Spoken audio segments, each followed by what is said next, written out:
Those people that know that I've been looking for a house for about 6, 7, 8 months. And I can say that it's like, it was really hard trying to find a house because at one point it was like, there are no houses available, then interest rates go up, and then what? Life happens, you get a new bill, something happen, and life is just what it is. And so it was really hard finding the right home. Like it was like this house was shabby, that house was this house is out of my price range. It is really hard. And so the first few months was just me on Zillow and using my realtor. Her name is Brittany Dragia, in case you guys want to know.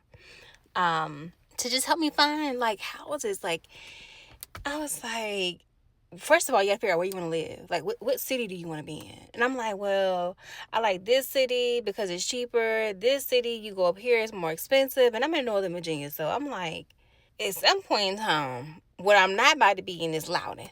Okay, so and it's just me. So I'm like, I gotta figure all this out on my own. So then we get to the point where we finally solidify a house.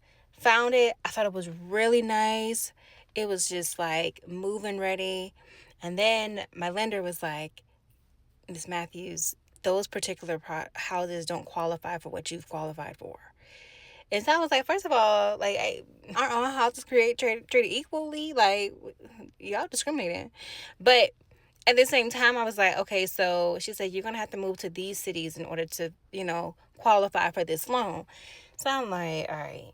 So I had to go through that process all over again to start over. I had to tell my realtor, like, hey, thank you for showing me these houses, but none of them are going to make the cut. And she was kind of like, I know she was kind of like, because I was like, so needless to say, the houses, I had to go back into the market and start looking for a new house. And so my rental agreement is going to be up in a few months. And so I'm just like, I don't know. At that time, I was like, I got 5 months to find this house. So, anyways, I go back in, start looking for a house again. At this point, I'm just getting tired. You just kind of get tired of just like buyer's tired, right? So it's just like because you're always looking, you're trying to find the right housing, the number of bedrooms, and you're trying to just kind of position yourself for success because you don't want to be in a situation where it's going to cost you more in the end. It's just real ghetto. So, needless to say, interest rates are high. So, obviously, prices are going to be higher than they were before, blah, blah, blah, blah. You can refinance later. Sometimes you don't have it to wait. So, look, it need to work out either way. So, I went back into the market. I approved for my loan, obviously, and I'm still looking for, a house, still looking for the right place. Finally get the house, finally find the house that I want. And so when I walk in, oddly enough, the house, I'm like, this is it. Like I have this certain peace that comes over me. I'm like, yep, this is it. Like I just felt peaceful. Like, don't get me wrong, there were some things like I need to repair, like, like minor stuff or whatever. But for the most part, I was just kind of like, I'm good. Like this is it for me. Like I'm good. So I start the process. All right. This is where it gets funky. So the process works like this. You have to get, first of all, you have to have your EMD check in. So the EMD check is whatever you and the seller agree on. Then that has to be in within 5 days. So I had to get all that squared away, processing that whole thing, right? And so I don't know about you, but everybody ain't got $10,000 just sitting in their account. Like, if you do, congratulations, I'm proud of you. So I had to do some moving around, investments and all the things. So then after you get that process, then you have a short amount of time to get the home inspection. So then I'm like, I got to pay for that too. But good thing about some home inspectors is that they will allow you to offset that cost for closing, so that at the time of closing, when everything settles, you'll all the things get paid for. So then I got that done. It passed inspection. Obviously my eyes are different from the inspector. So, my mom was like, oh, well, I know I got to do some things, to this house. I already know.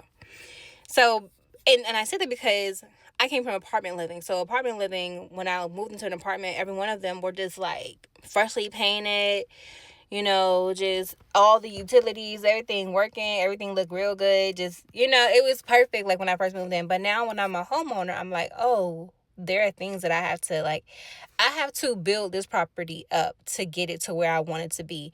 It's a great home, great bones, but I was looking for like, those $750,000, perks to those properties. Yeah, that's what I was looking for. I was looking for a creme de la creme. But your first house may not be the creme de la creme. Just be ready for that. Like it's okay. Like you know what? It's all right. I'm just gonna say it's okay. We can talk about that another day. So the home inspection passes. Then I gotta get the moisture and termite. Then I gotta get the pest control and all this stuff. And I gotta get all these other little things. And I'm like, wow. And I'm telling you what was the most expensive: the appraisal. The appraisal for the house was the most expensive. Good thing the seller's gonna cover that as well. But it was expensive. And I was just kind of like, wow, there are a lot of fees that go with buying a house. So we get all that done. A couple of days go by. There are negotiations and everything that you want fixed in the house. Once the home inspection is complete, you have to negotiate that with the seller. Okay, that can take a few days. Whatever. And then also, what I didn't tell y'all is that the seller may not accept your offer. That's a thing too. So you have to go back into negotiations. And just because the price is just because a home is listed at a certain price, sometimes the sellers want more than that, but they're listing it just to get people to come in, and to start the conversation of negotiation. So needless to say, I ended up paying more for my house than what was listed on the sale price. But it's okay because he covered all the closing costs, and I ended up having to come to the table with nothing. I mean, like nothing, almost nothing. So after all that gets done, all this time, it takes 30 days. Like, it's taken all the time to get through everything. And even at the last minute, I'm going back to look at the house to see if, things are being repaired. I ended up getting the seller had to purchase a new roof. He had to pay for all that as well. Oh my gosh, it was so much. And so then got to go back and make sure he did what he's supposed to do. And like the wash machines. And then I didn't like the wash machine. Let me show you what a wash machine looked like. All right, so this is what the actual wash machine looks like. And I said, I'm not putting nothing in that wash machine. So, as you know, I said, you know what?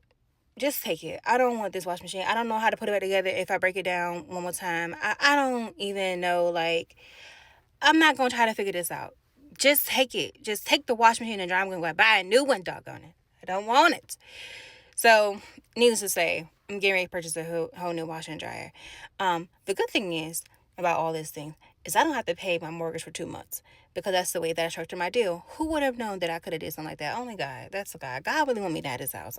I'm just letting you know. And it's a really nice house. And so for people who are like, well, what kind of house did you get? I'm like, you in my business, don't do that. So, needless to say, after all that being said, and maybe I'll do a whole video once the house is ready to be seen by the public. I'll do a whole video about the house. But needless to say, there are a lot of things that go into purchasing a house. Like, the fees start lining up. You pay for the house, you got to put the EMD deposit down, then you got to get a home inspection, then you got to get moisture and termite, then you got to get a pest control situation going, inspection, whatever, and then you got to pay for the appraisal, and then and that's if the your seller does not agree. So my whole point to tell you is like, it takes a lot of work in buying a house, and I'm glad that tomorrow is closing because usually people just walk in the house, and you can do that when it's like a ready-made property and everything's all perfect. But for me, I decided to do something different. So make sure you like, follow, and subscribe for more content just like this about how I be living on my side. You're welcome.